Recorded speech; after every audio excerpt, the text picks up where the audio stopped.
So hello everyone, welcome है आपका अपने चैनल स्टडी विद NS28 में। जैसा कि हमने आपसे अपनी पिछली वीडियो में बोला था कि हम आपके लिए हिंदी की कचटतप वाली ट्रिक लेकर आएंगे, यानी आपको इस ट्रिक में हम बताएंगे कि कैसे वर्गों की पहचान की जाती है कि ये वर्ग कंठ से बोला जाता है, तालु से बोला जाता है, मूर्धन्य व्यंजन है, ठीक है, ओष्ठ व्यंजन है। तो आपको इस ट्रिक में हम बताएंगे कि कैसे छोटी सी ट्रिक से आप सभी वर्गों का पता लगा सकते हैं कि ये कौन सा वर्ग है। तो चलिए शुरू करते हैं हमारी आज की वीडियो हमारी छोटी सी ट्रिक के साथ, जो कि आपके लिए काफ़ी महत्वपूर्ण है और आपको काफ़ी इंटरेस्टिंग भी लगेगी। अगर आपके एग्ज़ाम में इस ट्रिक से रिलेटेड कोई भी क्वेश्चन आता है तो आप उसको चुटकियों में हल कर देंगे, ये हमारा आपसे वादा है। तो चलिए शुरू करते हैं हमारी आज की वीडियो को। अब देखिए स्टूडेंट्स, सबसे पहले आपको क्या करना है, आपको अपनी नोटबुक उठानी है और उसमें लिखना शुरू करना है क च ट त प, यानी कचटतप। और उसके ठीक नीचे आपको लिखना है, क के नीचे लिखना है आपको के, च वर्ग के नीचे लिखना है टी, और ट वर्ग के नीचे लिखना है आपको एम, और त के नीचे डी, और प के नीचे एच। यानी इसके कचटतप के नीचे आपको KTMDH। आपको बस ये याद रखना है, सारा खेल इसी ट्रिक के ऊपर है, KTMDH के ऊपर। आपको बस इसको माइंड में रखना है, यानी क्या के नीचे के आएगा, च के नीचे टी, यानी KTMDH के ऊपर ही सारा खेल है हमारी इस ट्रिक का। तो चलिए शुरू करते हैं हमारी कचटतप की सबसे महत्वपूर्ण ट्रिक। क वर्ग है हमारे, यानी क के नीचे आपको के लिखना है, यानी के से आपको याद आएगा क ख ग घ ड़, ठीक है। यानी क वर्ग हमारा कंप्लीट हो चुका है, उसमें KTMDH KTMDH का के पैरों में के था, तो यानी क वाला वर्ग पूरा खत्म। अब बारी आती है हमारी च वर्ग की, उसके नीचे आपने लिखा था टी, और कै वर्ग के नीचे आपने लिखा था के, यानी कंठ से बोले जाने वाली ये वर्ग है, ये पूरा वर्ग है जो कंठ से बोला जाता है। और अब बारी आती है हमारे च वर्ग की। च वर्ग है हमारा, आपने उसके नीचे लिखा था टी, यानी टी का मतलब है तालु। अब च वर्ग को देख लीजिए, च छ ज झ ऐया, ठीक है। अब आपका पूरा का पूरा च वर्ग है जो हमारा तालु से बोला जाता है, यानी के टी। पहले था के, क्या के पैरों में था क, क्या के पैरों में थी के, अब च के पैरों में है आपकी टी, ठीक है, यानी के टी। टी से मतलब है तालु। अब बारी आती है आपकी एम की, यानी ट वर्ग की। ट ठ ड ढ ण, यानी आपका जो ट वर्ग है वो पूरा एम से बोला जाता है, यानी मूर्धन्य व्यंजन है। ये आपके सारे जितने की सारे ट वर्ग है जो हमारा ट ठ ड ढ ण, ये जो भी हमारे जितने व्यंजन हैं ये आपके मूर्धन्य व्यंजन में आते हैं। अब बारी आती है हमारे त वर्ग की। त वर्ग में देख लीजिए कौन से वर्ग आते हैं, त थ द ध और न, ये आपके बोले जाते हैं दंत से। आपने क्या लिखा था, त वर्ग के पैरों में डी लिखा था, तो वहाँ पे आप उसको खुद समझ जाइए कि डी से मतलब है हमारा दंत, यानी के हो गया कंप्लीट, टी हो गया कंप्लीट, एम हो गया कंप्लीट। अब बारी आती है डी की, यानी दंत की। तो आपको दंत से बोलना है, दंत से बोला जाता है आपका त वर्ग पूरा का पूरा। त वर्ग में देखिए कौन से वर्ग आते हैं, त थ द ध न। तो अब बढ़ते हैं हमारे प वर्ग की तरफ। प के नीचे क्या लिखा था, एच लिखा था आपने, यानी KTMDH। हमारी पूरी की पूरी ट्रिक यहाँ पर कंप्लीट हो जाती है, KTMDH। एच यानी प वर्ग के नीचे आपने लिखा था एच। तो अब प वर्ग में देख लीजिए कौन कौन से आते हैं, प फ ब भ म। आपका जो पूरा का पूरा प वर्ग है वो बोला जाता है ओष्ठ से, यानी आपने प के पैरों में लिखा था एच, KTMDH, यानी क च ट त KTMDH। तो यहाँ पर हमारी पूरी की पूरी ट्रिक यहीं पर कंप्लीट हो जाती है।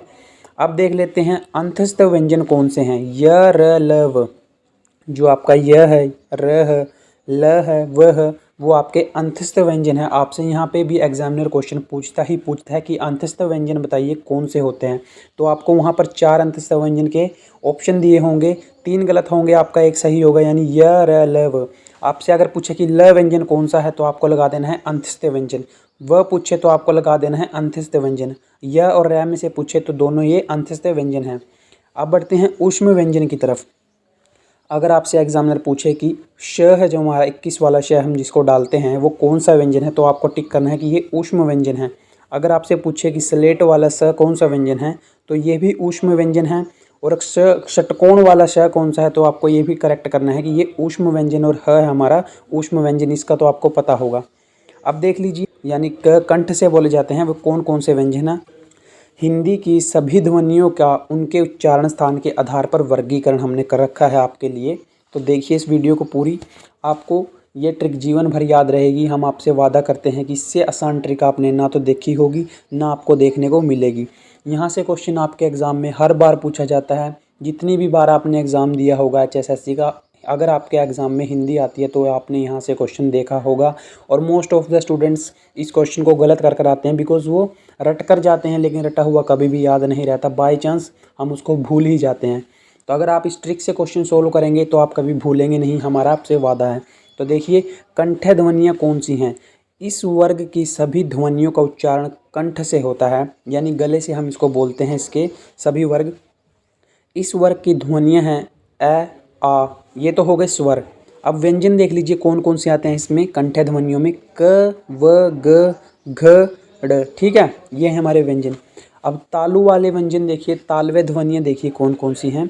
जिस ध्वनियों के उच्चारण में जीभ का मध्य भाग तालु से स्पर्श करता है, यानी हमारी जीभ है जो वो ऊपर की तरफ फोल्ड होती है और तालु से स्पर्श करती है, उन्हें तालव्य व्यंजन कहते हैं। आप बोलकर भी देख सकते हैं, ई, बड़ी ई, ये तो स्वर हो गए।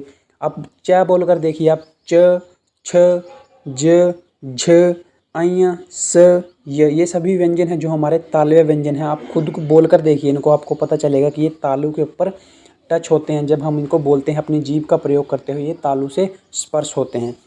देखिए अगला क्या है, मूर्धन्य ध्वनियाँ कौन सी हैं। आपके एग्ज़ाम में यहाँ से क्वेश्चन पूछा जाता है आपसे, मूर्धन्य ध्वनियों को फाइंड आउट करिए।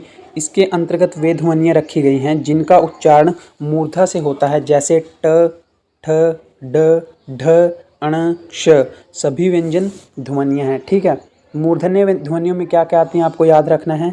आपको बस वही ट्रिक याद रखनी है, KTMDH, यानी KT यानी क, च, ट, KTM।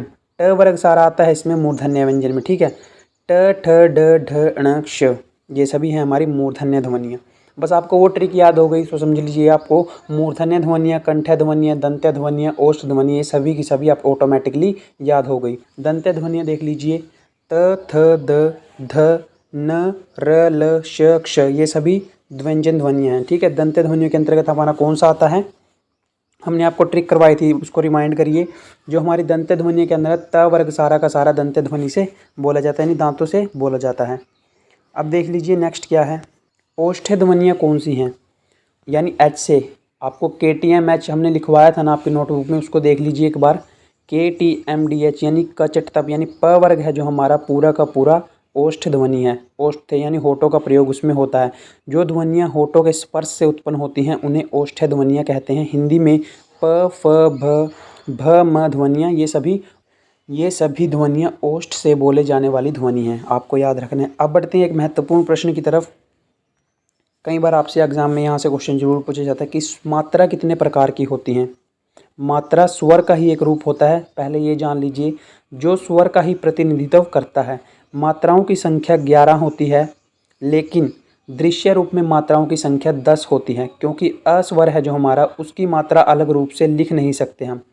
अगर आपके यहाँ पर कंफ्यूज होने वाली कोई बात नहीं, अगर आपके एग्ज़ाम में ऑप्शन में 10 आ रखा है और 11 नहीं है तो आपको करेक्ट करना है बिल्कुल 10।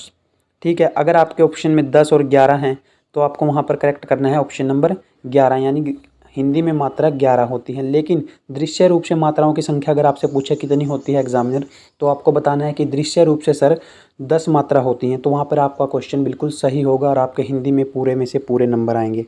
तो ये थी हमारी छोटी सी ट्रिक, आई होप कि आपको अच्छी लगी होगी, आपके माइंड में फिट बैठ गई होगी। तो धन्यवाद, मिलते हैं हमारी किसी अगली वीडियो में किसी अच्छी ट्रिक के साथ, तब तक के लिए धन्यवाद।